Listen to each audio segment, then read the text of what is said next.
இயேசு கிறிஸ்துவை குறித்து, மீட்பை குறித்து, கல்வாரி சிலுவையை குறித்து, அவருடைய அன்பை குறித்து, தன்னலமற்ற தியாகமுள்ள அந்த அன்பை குறித்து, அவர் எப்படி தன்னுடைய இஷ்டத்தின்படி நடக்காமல் பிதாவின் இஷ்டத்தை நிறைவேற்றினார். ஒரு வார்த்தை கூட தானா சொல்லலை, பிதா சொல்றதே சொன்னார், பிதா செய்கிறதே செய்கிறார். இப்படி பிதாவுக்காக வாழ்ந்தவர் அவர். இதை பற்றிலாம் ஆவியானவர் நமக்கு போதிக்கிறாரு. எதுக்கு போதிக்கிறாரு? நீயும் அப்படிதான் இருக்கணும், அதுதான் உண்மையான மனுஷன் அப்படின்றத காட்டுறாரு.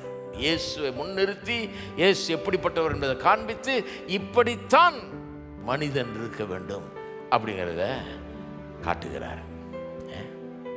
அப்ப இதை புரிஞ்சுக்கிட்டா ஆவியானவர் இயேசு கிறிஸ்துவை நமக்கு தெளிவாய் காண்பித்து, அவருக்குரிய காரியங்களை எடுத்து நமக்கு போதித்து, நமக்கு அதை அறிவிப்பதினால் இயேசுவை நம்முடைய வாழ்க்கையில மகிமைப்படுத்துகிறார். அவரை பெருசா படம் போட்டு காட்டுறாரு, அவரை தெளிவா பார்க்கும்படி செய்கிறாரு.